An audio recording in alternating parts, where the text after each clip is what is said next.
আসসালামু আলাইকুম, আমি মোহাম্মদ তারেক মোল্লা আছি অ্যাডমিকচার কোচিং আমার পক্ষ থেকে এবং আমার ইউটিউব চ্যানেল হলো টিকে ত্রিপলি এভরিডে। যারা এখন আমার ইউটিউব চ্যানেলটি সাবস্ক্রাইব করেন নাই সকলকে সাবস্ক্রাইব করার জন্য অনুরোধ করা গেল। তো আজকে আমি হাজির হয়েছি ইলেকট্রিক্যাল সার্কিট 2 তৃতীয় সেমিস্টারের জন্য। ইলেকট্রিক্যাল, ইলেকট্রনিক্স, ইলেকট্রোমেটিক্যালের যারা আছেন তাদের জন্য খুবই ইম্পর্টেন্ট একটা সাবজেক্ট বা খুবই গুরুত্বপূর্ণ এবং খুবই কঠিন একটা সাবজেক্ট। তো এই সাবজেক্টের গত ক্লাস আমি বেসিক ক্লাস দিয়েছিলাম। ওই বেসিক ক্লাসটা যারা করছেন তারা অবশ্যই আজকের এই ম্যাথটা খুবই গুরুত্বপূর্ণ। অর্থাৎ শুধুমাত্র ওই বেসিক ক্লাস যারা করছেন তারা এই ম্যাথটা কিন্তু ইজিলি পারবেন, আর যারা বেসিক ক্লাস করেন নাই তারা কিন্তু পারবেন না। তো সকলকে অনুরোধ করা যাচ্ছে যারা বেসিক ক্লাসটা করেন নাই, প্রথম ক্লাসটা আমার যারা করেন নাই অবশ্যই প্রথম ক্লাসটা আগে দেখবেন, তারপর দ্বিতীয় ক্লাসটা করতে আসবেন। দেখি একটা ম্যাথ আসছে বিগত সালে যে একটা প্যারালাল সার্কিটের দুইটা শাখার ইম্পিডেন্স 20 প্লাস জে অফ 20 ও 30 প্লাস জে অফ 15 হলে সমতুল্য ইম্পিডেন্স কত। দেখেন আমাদের দুইটা ইম্পিডেন্সের মান দেওয়া আছে, আমরা ইম্পিডেন্সকে জেড দ্বারা প্রকাশ করি।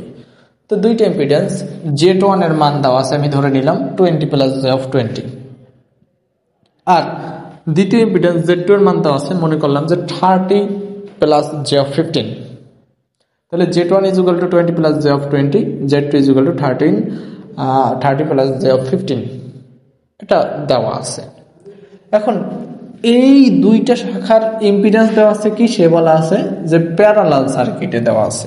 অর্থাৎ এই দুইটা শাখার ইম্পিডেন্স দেওয়া আছে প্যারালালে। যদি প্যারালালে দেওয়া থাকে তাহলে সমতুল্য ইম্পিডেন্স কত, অর্থাৎ এই দুইটারে যদি একত্রিত করে মোট ইম্পিডেন্স বের করতে যাই তাহলে মোট ইম্পিডেন্স কত। আমরা কিন্তু বিগত ক্লাসে শিখে নিছি যে দুইটা ইম্পিডেন্স যদি প্যারালালে থাকে তাহলে মোট ইম্পিডেন্স নির্ণয়ের ফর্মুলা, যেহেতু প্যারালালে আছে তো মোট ইম্পিডেন্স নির্ণয়ের formula total impedance is equal to Z1 into Z2, অর্থাৎ যেই দুইটা ইম্পিডেন্স প্যারালালে থাকবে ওই দুইটার গুণফল ডিভাইডেড বাই যোগফল। তাহলে আমরা বলতে পারি ZT is equal to Z1 into Z2 divided by Z1 plus Z2। Z1 এর জায়গায় Z1 এর মান বসাই 20 প্লাস জে অফ 20, ইন্টুর জায়গায় ইন্টু, Z2 এর জায়গায় Z2 এর মান বসাই 30 plus j of 15 divided by Z1 এর জায়গায় 20 plus j of 20 plus Z plus Z2 এর জায়গায় 30 প্লাস জে অফ 15। এখন এইটারে যদি ক্যালকুলেশন করি, ক্যালকুলেশন করলে অলমোস্ট আমরা পাচ্ছি 12 plus j of 48, 12.48 plus j of 9.26 ohm. এখন এইটা আমাদের এই ফর্মটাকে আমরা বলছিলাম বিগত ক্লাসে যে এই ফর্মটা মূলত রেক্ট্যাঙ্গুলার ফরম্যাট। এই রেক্ট্যাঙ্গুলার ফরম্যাট থেকে আমাদের অ্যান্সার লেখার সময় সবসময় পোলার ফরম্যাটে লিখতে হয়। এই রেক্ট্যাঙ্গুলার ফরম্যাট থেকে ক্যালকুলেটর আমাদের পোলার ফরম্যাটে নির্ণয় করতে হবে। এখন এই যে ফ্যাক্টরের মানগুলো ক্যালকুলেটরে ক্যালকুলেশন করার নিয়মটা আমরা গত ক্লাসে দেখাই দিয়েছিলাম। এখন এইখানে এই জিনিসটা কিভাবে ক্যালকুলেশন করা হয়েছে ভালো করে লক্ষ্য করেন। এই জিনিসটা কিভাবে ক্যালকুলেশন করা হয়েছে এই জিনিসটা আমরা এখনই ক্যালকুলেটরে দেখাই দিচ্ছি।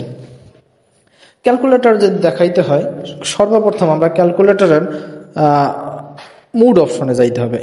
আমরা কিন্তু গত ক্লাসেও দেখছিলাম যে ক্যালকুলেটর থেকে দেখতে হলে সর্বপ্রথম ক্যালকুলেটর মুড অপশনে যাইতে হবে। ওই যে দেখেন মুড দেওয়া আছে, মুডে গিয়া তারপর কমপ্লেক্স মুড সিলেক্ট করতে হবে। কমপ্লেক্স মুড কিন্তু আমার আছে 2 নম্বরে। তাহলে আমি এই ক্যালকুলেটরে গিয়া জাস্ট 2 প্রেস করবো। 2তে প্রেস করলে তাহলে আমার ওই যে দেখেন নিচে কমপ্লেক্স লেখা আসছে, ওই যে কর্নারে একটা কমপ্লেক্স লেখা আসছে। এখন আমরা এইখানে যে মানটা ছিল এই মানটা আমরা বসাবো। মানটা ছিল কি, ভগ্নাংশটা আমরা উঠাইলাম, মানটা ছিল 20 প্লাস জি অফ 20। আমরা ব্র্যাকেটের ভিতরে দিলাম 20 প্লাস জে অফ 20। আমাদের জের কাজটা বলছিলাম ক্যালকুলেটর আই করবে। ওই যে দেখেন ইএনজির উপরে একটা ছোট্ট একটা আই আছে, ইএনজি এর উপরে, ওই যে ইএনজি এর উপরে ছোট একটা আই আছে। তাহলে আমরা কি করব, 20 প্লাস জে অফ 20 দেওয়া আছে, তাহলে আইটা জের কাজটা আই করবে। কিন্তু এই যে আইটা আমাদের লেখার সময় ক্যালকুলেশনে যেটা লেখার সময় আমরা কিন্তু সামনে লিখি, এই আইটা লিখতে হবে পিছনে, যেমন 20 প্লাস 20 আই লিখতে হবে। এইটি জে অফ 20 মনে করতে হবে, 20 প্লাস 20 আই। তাহলে আমরা দিলাম কি 20 প্লাস 20 লেখা, আইটা আসবে কোথা থেকে, ইএনজিতে প্রেস করলে, এই যে ইএনজিতে প্রেস করলে তাহলে আইটা চলে আসবে। আমরা কি করলাম, আই দিলাম, তারপরে গুণ 30 প্লাস জে অফ 15।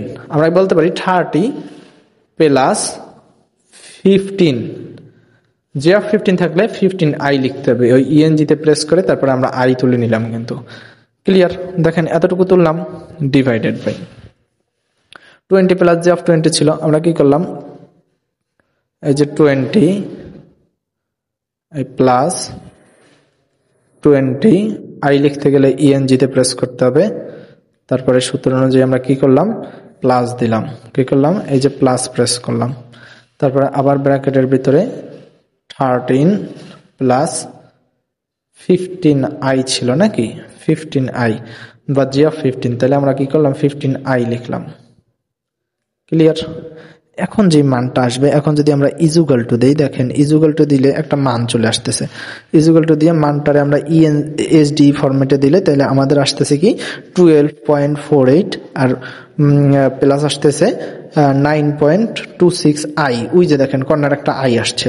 যদি আই আসে তাহলে আমরা এইটার সাথেই লিখতে পারি 12.48 প্লাস জি অফ 9.26। এখন এই মানটা তো আমরা লিখতে পারবো না, এই মানটা বলছিলাম রেক্টাঙ্গুলার মান। আমাদের লেখার সময় সবসময় পোলার মানটা লিখতে হবে। পোলার মানে যদি নিতে হয় এই ক্যালকুলেটর থেকে পোলার মানে নিতে হলে তাহলে আমাদের প্রেস করতে হবে shift 23 equal to shift 23 equal to এই যে এইখানে শিফট লেখা আছে, আমরা শিফট প্রেস করলাম। শিফট প্রেস করার পর আমার লিখতে হবে 23 ইজুগাল টু, দেখেন এই যে 2 দিলাম, তারপরে দিলাম কি 3 দিলাম, 2 3 দিয়ে তারপরে ইজুগাল টু দিতে হবে। ইজুগাল টু দেওয়ার পর যে মানটা আসবে ওইটা যদি আপনি এসডিতে দিয়ে লিখেন, এই যে এসডিতে দিয়ে যদি লিখেন, এই যে এসডিতে দিয়ে লিখলে তাহলে আপনি মানটা লিখতে পারবেন 15.454 আর কোণের মান আসতেছে 36.57, যেটা আমার আসলে অলমোস্ট ওই যে দেখেন বোর্ডে কিন্তু আমার ওই জিনিসটা লেখা আছে। ঠিক আছে, তাইলে আপনি ক্যালকুলেটরের ব্যবহারটা যদি আপনি ইজিলি ভাবে পারেন তাইলে আপনি এই ম্যাথে ইনশাল্লাহ কোনো প্রকার সমস্যা হবে না। আর বিগত ক্লাসের বেসিক ক্লাসটা থেকেই কিন্তু আমার এই ম্যাথটা করানো। তো আমি প্রত্যেকটা ম্যাথের আগেই কিছু বেসিক দিয়ে রাখবো, ওই বেসিকের সাহায্যে ম্যাথগুলো আপনি করতে পারবেন। তো সময় দিয়ে সাহায্য করার জন্য ধন্যবাদ। আজকে এই পর্যন্তই, আল্লাহ হাফেজ।